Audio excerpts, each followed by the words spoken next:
And here is how we begin the show today. The uproar on the increase of fuel prices this month continues as the soaring prices appear to be having a significant impact on pricing of foodstuff. Well, with fuel prices hiking at 5 cedi 12 pesos per litre, many market women are finding themselves at a disadvantage as drivers have increased transportation fares. Selinam Ampo visited some markets here in Accra. At the Malamata market, traders display their wares from fruit to vegetables, hoping to make good sales. There's worry, however, that many cannot afford to buy. Why? Food items have become awfully expensive as fuel prices have hiked. The fuel increase has really affected my work. We pick the tomatoes from Kumasi and bring it here. The drivers have increased the fares, so when we also increase our prices, the customers cannot buy. We beg the government to reduce fuel prices for us. They have increased it because we used to buy these for 5 Ghana cedis. Now it is 10 cedis. When we get customers, they are unable to afford and then they leave. The increase in fuel is really disturbing us. Already commodities has already increased before the fares increase, so probably it will be affected in a way. But all the same, already market is not good. So we are still on it. We hope the fuel will decrease so that everything... When fuel prices swell, it costs more to transport food from the farm to the plates. Prices of tomatoes, onions, pepper, yams and other farm produce are experiencing the ripple effects. Cars that brings the onion. Now when they bring the onion, it's like formerly it's cheap, but for now it's cost.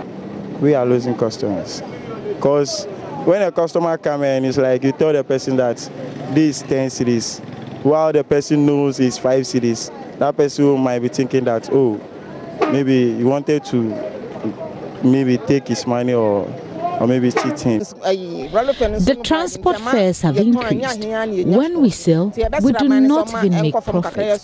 We beg the government to reduce fuel prices because it is disturbing us. We used to buy a bag 480 cedis, but now it is 200 cedis. We are making a loss. For the traders, the cost of fuel is greatly affecting the cost of many goods. Selinam Ampo's report for JoyNews. All right, so last night the Trade Union Congress released a statement, and in that statement they are demanding that government scraps taxes that are driving up the prices of fuel. They reminded government that the promises made them was to abolish the taxes during the 2016 electioneering campaign. We'll be hearing from them shortly, but right now let me welcome Well, I'll be having a series of conversations with a number of people. Some of them are not here, but some will be joining me on the telephone line. At the moment, I have Charles Naba. Charles Naba is the Programs Officer with Peasant Farmers Association of Ghana. He'll be joined on the line by Edward Kairwe, who is the General Secretary for the General Agriculture Workers Union. I'll also be joined in the studio by Isoko. They've been doing a lot of research on food pricing. Let me start the conversation with Mr. Nyaba, who is on the line. Mr. Nyaba, thank you so much for your time this afternoon here on The Pulse. I'm told that you're just returning from Techiman, where there's a lot of food that's very cheap. Hello, good afternoon. Can you speak? Mr. Nyaba, I'm told you're just returning from from Techiman, where there's a lot of food and very cheap as well. Yeah, you are right. Not only Techiman. I left Upper West yesterday through Upper East to Techiman. I'm now coming to Accra. Okay. And depending on the type of food you are talking about, there is so much yam in Tamale. Farmers are not even getting people to buy. You go to Tamale town, even though there's a variation in terms of prices between the communities and the town center. You come to Techiman market and there's so much. A bowl of gari is 2 cedis 50 pesos. Yam, you get 6 tubes of sizable yam for 10 cedis. A lot of plantain and what have you. And the prices are not that high. But when you go to even the farming communities, they are not even getting people to buy. So what I'm telling you is if you are buying yams from the middlemen or the middlewomen in Techiman, the prices are still relatively cheaper compared to when you go to the cities. So what do you think is the problem here? The market women that we've spoken to today are saying that the prices are increasing because of fuel prices. So really the food is not a problem. The food is available, but transporting the food is a problem. Do you agree with the market women? Yeah, I probably agree with them. I think that, you see, this whole fuel price increase, the effect is more on we, the farmers. Because the transport owner is not going to bear that cost. He or she sets the price on the goods that he's going to carry. The middle man or the market woman too is not going to bear the cost of how much the transport owner is charging her. She will also ensure that she buys at a very low cost and then sell it at a higher price for the consumer. True. So if you look at it, it's a farmer and to a lesser extent the consumer who suffer most, because after selling our produce for a very low or cheap prices, you go to buy other food items in the market, like the processed food, like beverages and other things, which are very expensive. So the whole year, your labor, whatever you get, you are not able to buy other things to supplement your household needs. What do you envisage could be a very effective way of dealing with this problem? I think in the first place, there should be a way. You see, let me state this. Two things, not only the fuel price, but the feeder road networks to convey these food from the farm gate to the nearest market is a problem. Because, you know, we are in the rainy season. So you go to, when the trucks go there, before they come out, some of them even get breakdown and other things. So some places, the trucks will not even go there. So whoever goes there, charge higher price to bring it to the nearest market. That's one. Secondly, the fuel price increase too, they have to also put that on the cost of transporting it. So for us to be able to deal with this, there should be a way for government to give a lot of or if you can give some. Mr. Naba, can you say what you just said again? I heard you on the road network. I heard you on fuel prices. You're saying that there should be a way that government does something. That something is what I did not hear. Can you take me through that again? Make conscious efforts to invest. That is one. I think you'll have to reposition and say that again, and let's see if I can hear your conclusion on that. More. Because we just parked by the roadside. Right. Reposition and say that again. Let's see how it goes. I'm saying that government to address it. Okay, let's give Mr. Nyaba a little bit of time to reposition, and let's get his concluding thoughts on this particular issue. But whilst we do that, I can take you through inflation figures that's been reported, especially for food items and for non-food items. Let's begin with food items now. We're looking at inflation in June. In June 2018 and August 2018, we're looking at 7.3%. In June 2018 was 7.3%. That's food inflation. By August 2018, we've moved from 7.3% to 7.9%. That's 4 point upwards from June.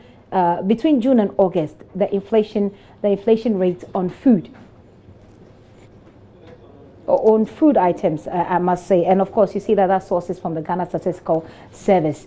Non-food inflation in June 2008, we're looking at 11.2%.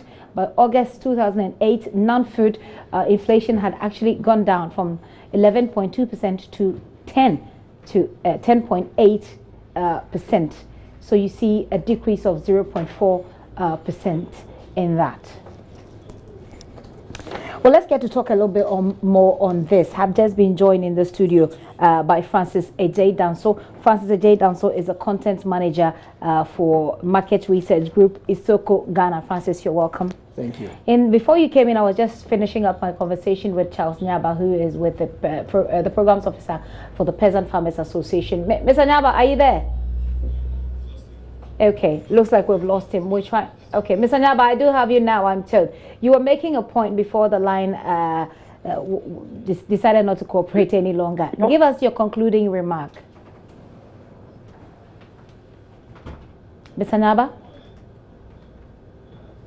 Certainly the network has, I hope, well, Certainly, the network is not being very good to all of us at this point. But let's come into the studio. We'll try and reach Mr. Nyaba once again and find his thoughts or his concluding thoughts on that.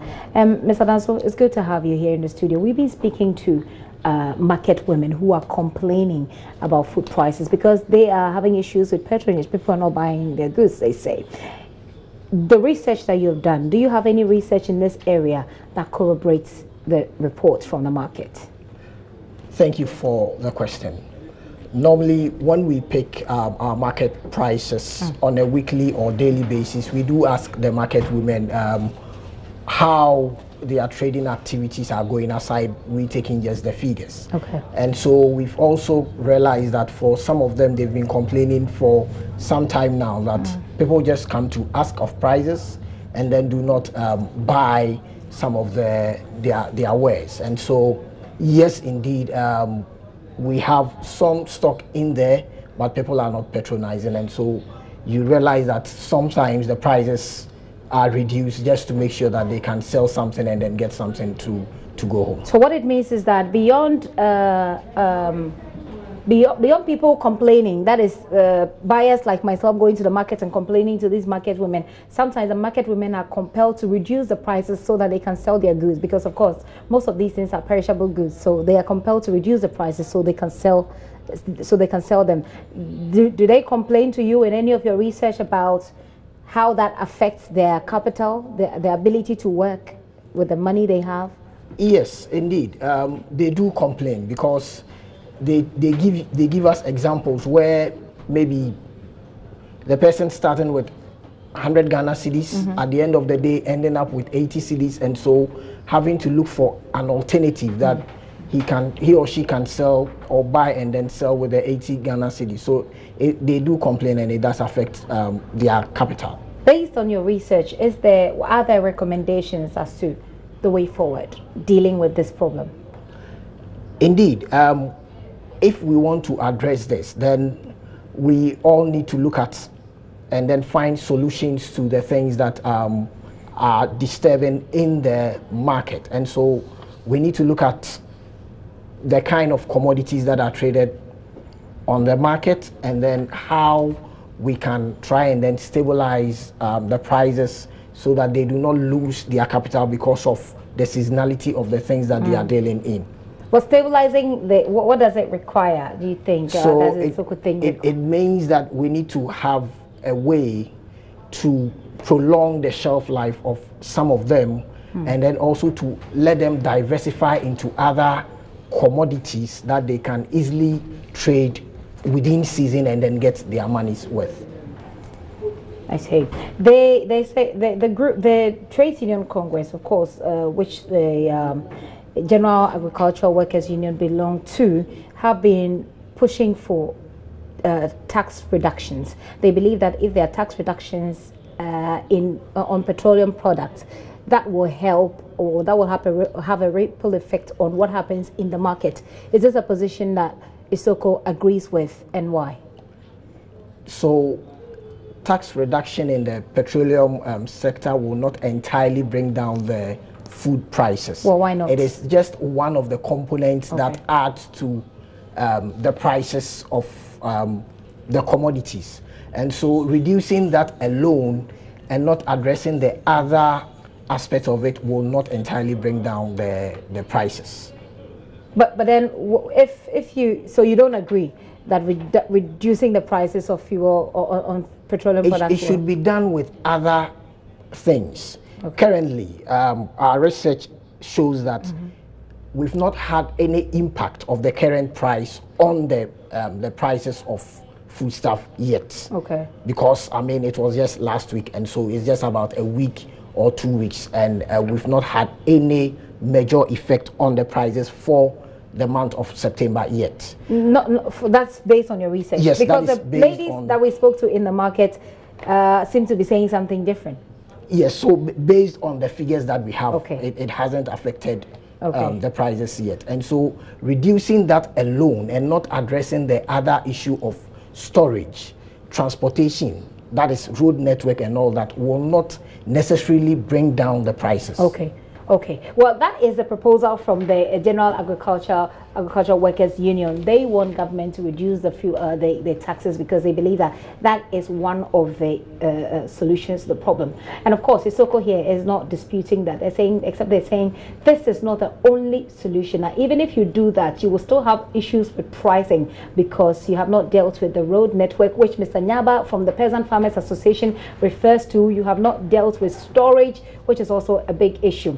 I indicated I will be speaking to the General Agricultural Workers Union. Well, we've not had them yet, but the point they've been making is they want government to reduce taxes. Mr. Danso, let me take a very final comment from Isoko's perspective. And based on and I don't know if your research provides any basis for us to make any projections as to what to expect in the coming days. If you do, what is that? So we are in the final stages of concluding our research on the monthly index that we put out, and so by Friday we should be able to come up with a definite response to the question as to what to expect in October.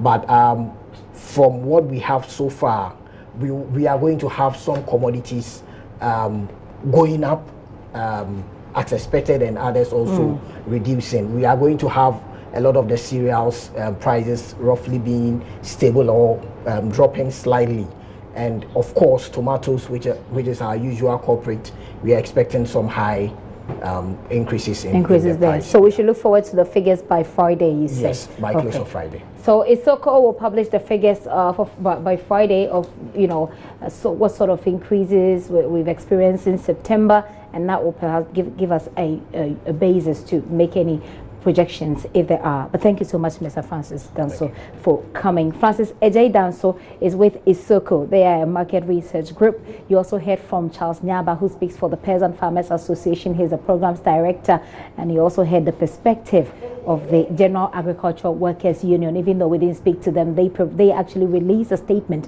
and in that statement they make what they want clear: reduction of taxes on petroleum prices. Will that happen? That conversation has gone on for a while. It doesn't really look like it will happen, but we will keep our eyes on the story and update you as and when government says or gives any indication of what to expect. Let's